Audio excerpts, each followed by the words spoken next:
Assalamualaikum warahmatullahi wabarakatuh. Bapak, Ibu Guru PAI, pejuang PPG, kembali lagi ke channel Zona PPG PAI. Kali ini kita akan membahas bagian yang kedua tentang jenis-jenis asesmen pembelajaran dalam kurikulum Merdeka. Yuk kita awali dengan membaca basmalah bersama-sama. Bismillahirrahmanirrahim.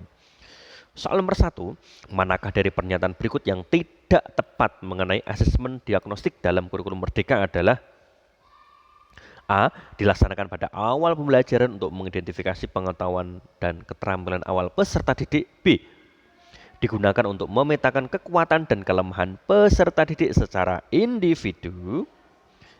C. Hasil asesmen diagnostik digunakan untuk menentukan penempatan peserta didik dalam kelompok belajar. D. Dilaksanakan secara berkala untuk memantau kemajuan belajar peserta didik.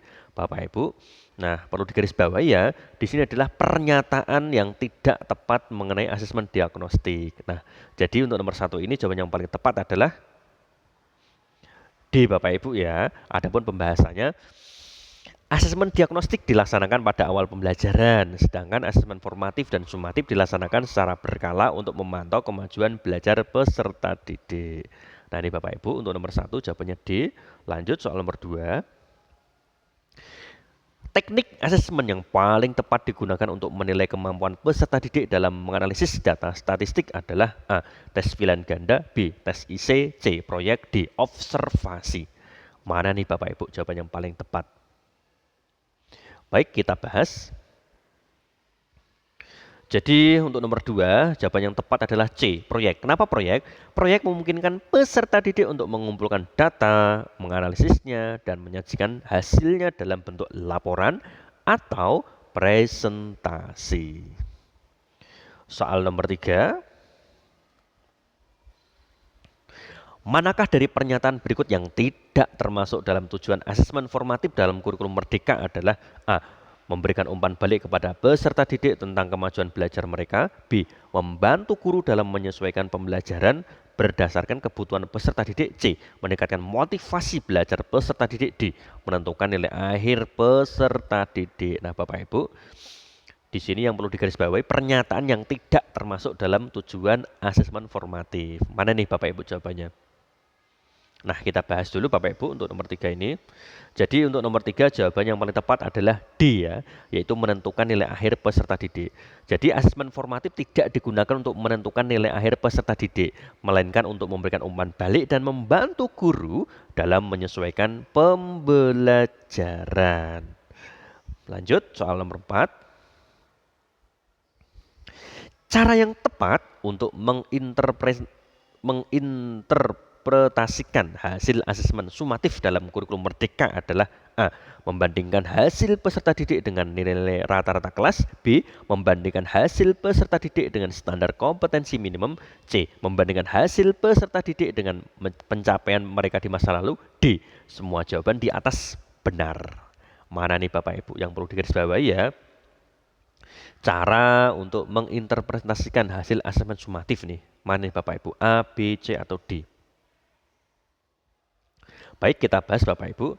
Jadi nomor 4 jawabannya yaitu D. Semua jawaban di atas benar. Jadi interpretasi hasil asesmen sumatif harus dilakukan dengan mempertimbangkan berbagai faktor seperti nilai-nilai rata-rata kelas, standar kompetensi minimum, dan pencapaian peserta didik di masa lalu. Soal nomor 5.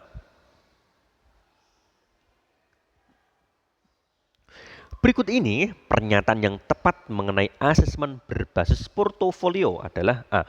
Digunakan untuk menilai kemampuan peserta didik dalam menyelesaikan tugas-tugas tertentu. B.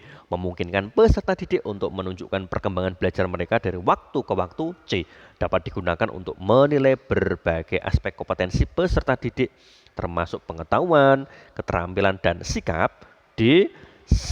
Semua jawaban di atas benar. Mana nih Bapak Ibu?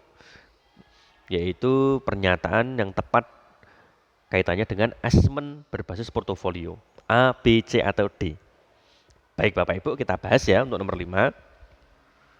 Nah, berikut pembahasannya Bapak Ibu. Jawaban yang tepat adalah D, yaitu asesmen berbasis portofolio memiliki semua karakteristik yang disebutkan di atas. Lanjut, soal berikutnya yaitu soal nomor 6. Cara yang tepat untuk menggunakan rubrik dalam asesmen pembelajaran adalah A. Memberikan skor numerik untuk setiap aspek kompetensi yang dinilai. B. Memberikan deskripsi tentang kualitas performa peserta didik pada setiap aspek kompetensi. C. Digunakan untuk membandingkan hasil peserta didik dengan satu sama lain. D. Digunakan untuk menentukan nilai akhir peserta didik. Mana nih Bapak Ibu jawaban yang paling tepat? Nah, coba kita cocokkan Bapak Ibu ya jawabannya. Jadi nomor 6 yaitu jawabannya B Bapak Ibu ya, yaitu memberikan deskripsi tentang kualitas performa peserta didik pada setiap aspek kompetensi.